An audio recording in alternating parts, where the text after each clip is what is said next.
오늘 우리가 묵상하는 마태복음 21장 12절부터 22절까지의 내용은 두 개의 이야기로 구성이 되어 있습니다. 먼저 예수님이 성전을 뒤엎으셨죠. 그리고 말씀하십니다. 내 집은 기도하는 집이라 라고 이야기를 했는데 너희는 강도의 소굴로 만들었구나. 예수님이 화가 나셨습니다. 그런데 사람들도 예수님을 향해 노했다라는 표현이 등장합니다. 사람들도 예수님이 불편한 거예요. 그래서 어린아이들이 호산나 다윗의 자손이여 라고 부르는 것을 금하려고 하자 예수님이 이것은 말씀을 이루려고 한 것이다 라고 이야기를 하시면서 일단락이 되고요. 두 번째로는 베다니 그날 밤이 나사로의 집이었을 겁니다. 나사로와 마르다와 마리아가 살고 있던 베다니로 가서 하룻밤을 주무시고 다음 날 이제 화요일이 되었을 때에 예수님이 나가시면서 무화과 나무를 보시면서 아직 열매 맺지 않았을 때에 그 마가복음으로 보자면은 아직 완전한 열매를 맺지 않은 나무, 그런데 우리말로 치자면 될성 부른 나무는 떡잎부터 본다, 뭐 이런 식의 속담들이 있지 않습니까? 그렇듯 이 나무가 지금 잘 열매를 맺을지 안 맺을지 징조를 보이는 시기가 되었을 때 예수님이 이거 봐라, 얘 떡잎이 이 정도니까 볼 필요도 없다 라고 이야기를 하면서 차라리 그냥 말라버려라 라고 저주를 하시는 모습이 그리고 있습니다. 그러시면서 기도하면 무엇이든지 이루어지는데 왜 의심하고 있냐 라고 이야기를 하시는 두 가지의 모습이 그려지고 있습니다. 이 두 가지의 이야기를 가지고 제가 묵상했던 것들을 잠시 정리해 보도록 하겠습니다. 먼저 저는 성전에서 왜 예수님이 화를 내셨을까? 우리는 성령의 열매를 이야기할 때 성품의 열매를 이야기하지 않습니까? 예수님께서 그리고 수많은 사람들이 자기를 구해달라고 밀려왔어도요, 예수님이 화내는 것을 본 적이 없습니다. 예수님은 제자들이 화를 내고 예수님이 말릴지언정 예수님은 그를 귀찮게 하고 괴롭게 하는 모든 상황과 사람들을 다 수용하시는 넉넉한 성품을 보여주고 계십니다.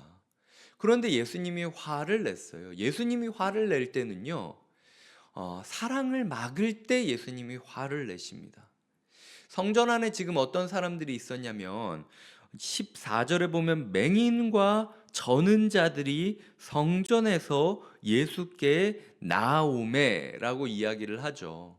성전에 맹인과 저는 자들이 있음에도 불구하고 성전의 지도자들은 이 사람들을 어떻게 하면 낫게 할까를 기준으로 사역을 하는 것이 아니라 이 사람들이 얼마나 돈이 될까를 기준으로 사역을 하고 있는 모습을 보이고 있다라는 거죠. 12절에 보시면은 매매하는 모든 사람들을 내쫓으셨다. 돈 바꾸는 사람들의 상과 비둘기 파는 사람들의 의자를 둘러 엎으셨다. 여기 보시면은 돈 바꾸는 사람과 비둘기 파는 사람들을 매매하는 사람들의 대표주자로 들고 계십니다. 지금 돈 바꾸는 사람이 무엇입니까? 이스라엘에게는 성전세라는 게 있었어요. 성전세, 성전에 들어오는 사람은 입장료 같은 거라고 보시면 돼요. 그냥 우리가 영화 티켓 끊듯 입장료, 그게 아니라 이 성전을 내가 그대로 두지 않으리, 이 성전이 성전답게 유지될 수 있도록 내가 성전세를 내겠다라고 하면서 명령되었던 그게 있거든요. 근데 성전세를 낼 때 제 기억으로는 성전세는 성전 안에서만 유통되는 화폐로 내야 했었습니다. 그러니까 뭐 달러로 내면 안 되고 상품권으로 내면 안 되고 뭐 무조건 얼마짜리 지폐로 내야 된다, 이런 식의 생각들이 있었던 거죠. 마치 중세교회가 면죄부를 팔듯이 성전세를 내기 위해선 우리 교회가 파는, 우리 성전이 파는 이 화폐를 사야만 됩니다. 그런데 이 화폐는 엄청나게 비쌉니다. 사람들이 자기의 유익을 구하면서, 원래는 하나님이 배려였어요. 성전을 지키기 위한 배려, 성전에 종사하는 사람들을 위한 배려로 말미암아 이것들을 주신 건데, 이 사람들이 계속 적어도 교회 오려면 헌금은 이 정도는 해야죠. 이 정도도 못하면서 교회 오려고 그런단 말이에요. 진짜 이거 날로 먹으려고 하는 거네, 은혜를.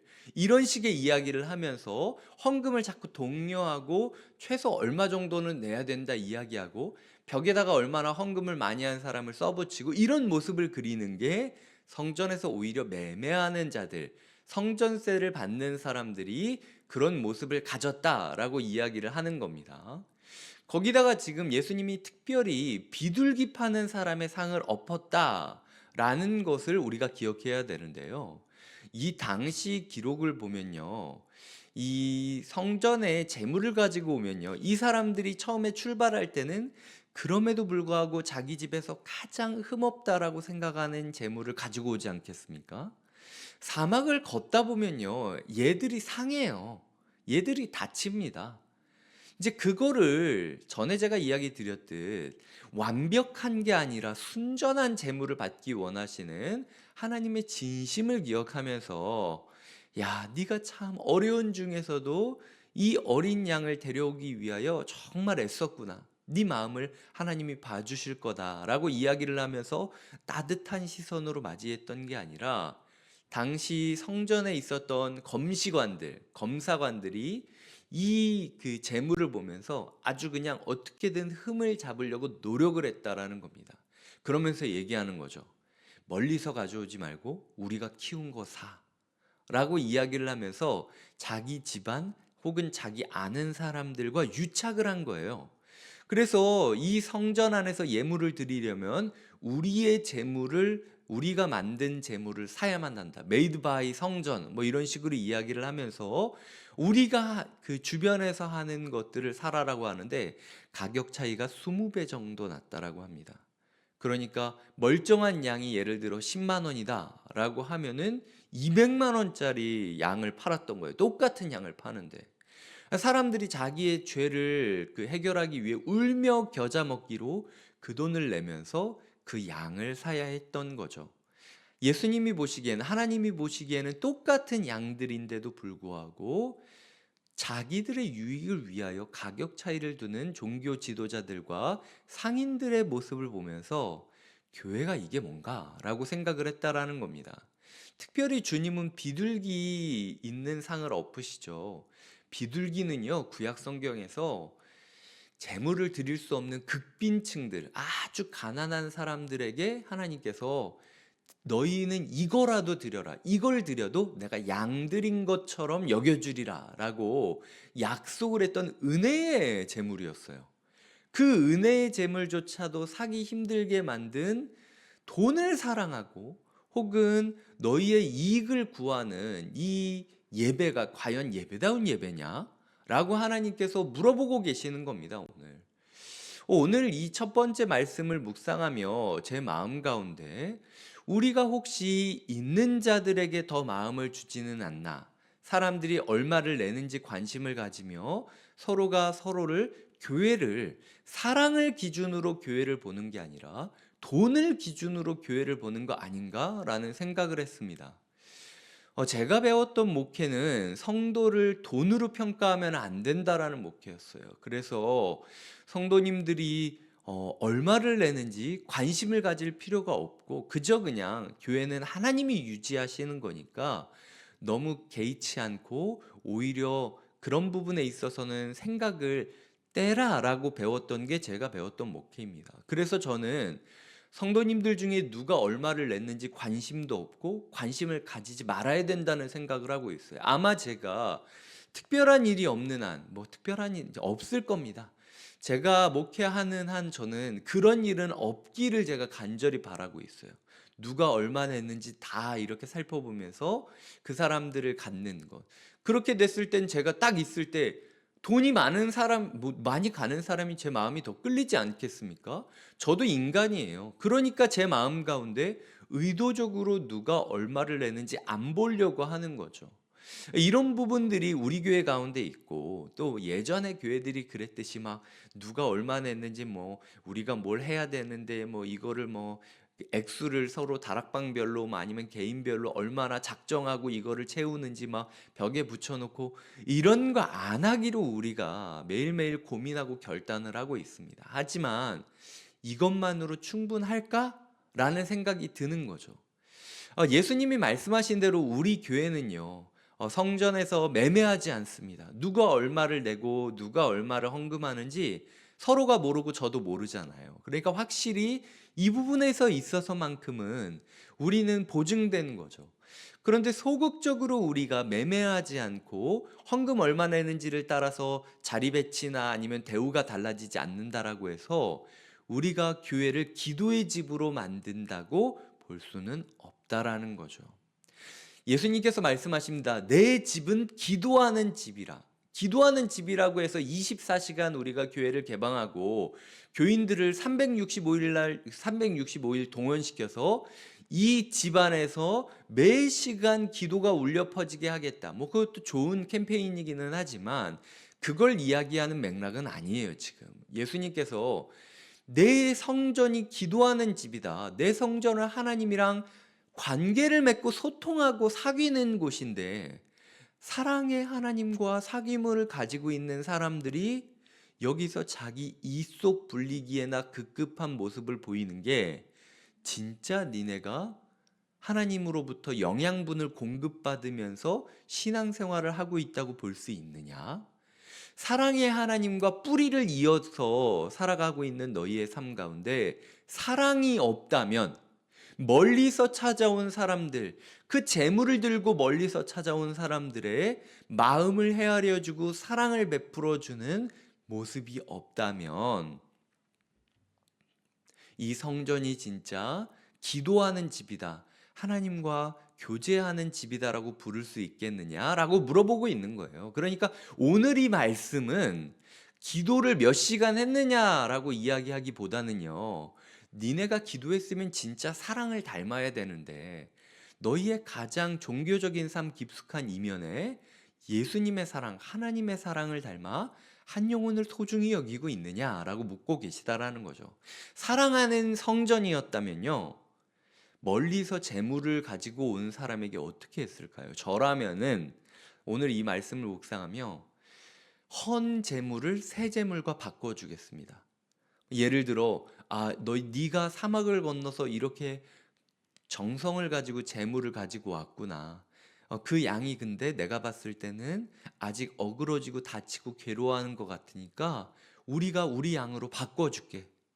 그러니까 네 양을 주고 내 양을 가져가서 예배를 드려라. 나는 헌 양을 가질 테니까 너는 새 양을 가지고 예배 드려라.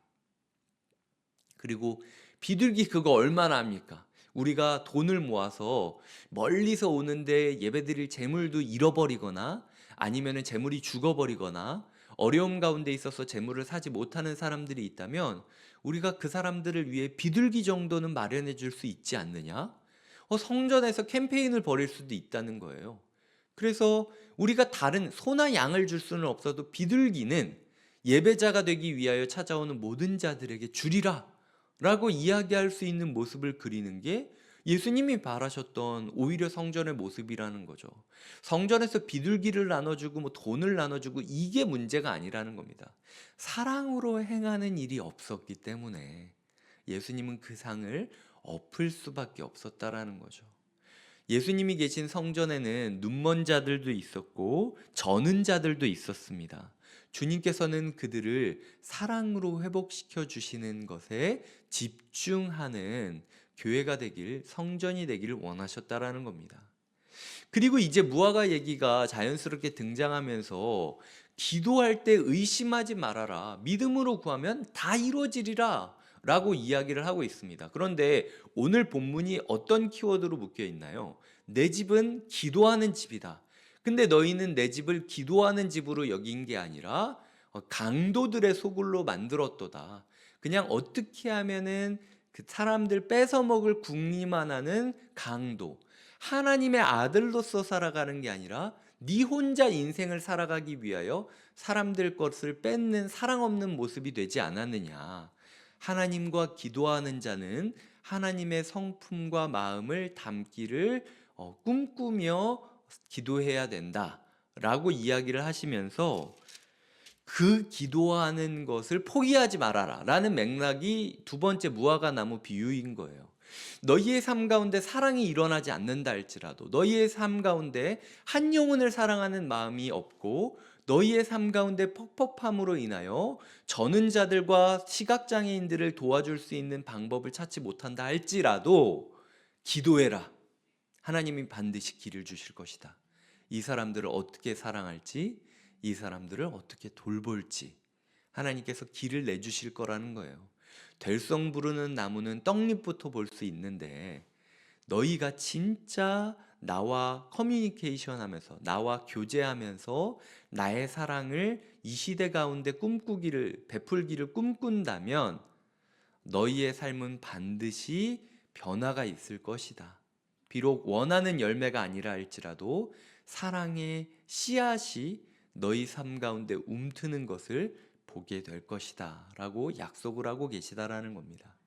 말씀을 맺겠습니다. 주님께서는 오늘 말씀을 통하여 우리에게 말하고 있는 거죠. 그저 교회가 소극적으로 성도들 헌금 얼마 내는지 보지 않고 우리 교회는 돈으로부터 떳떳하다 이야기하는 것도 좋겠지만, 우리 교회 가운데 사랑이 있는지, 배려가 있는지, 그리고 연약한 영혼들을 향한 기도가 있는지를 고민해 보자.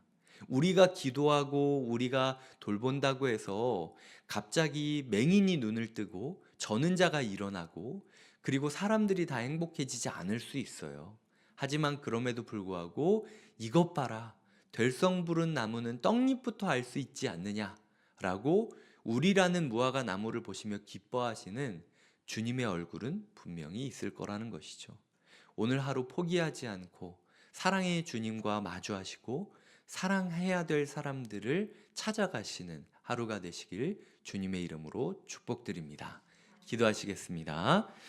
하나님 아버지, 우리의 삶 가운데 사랑이 넘치기를 바랍니다. 하나님, 교회라는 공간, 성전이라는 공간이 자기 힘으로 살아남기 위하여 서로가 서로에게 엄청난 의무를 짊어지는 그런 공간이 되는 것이 아니라, 하나님께서 바라시는 한 영혼을 사랑하는 그 사랑이 우리 가운데 끝까지 지켜지는 공간이 되게 하여 주시옵소서.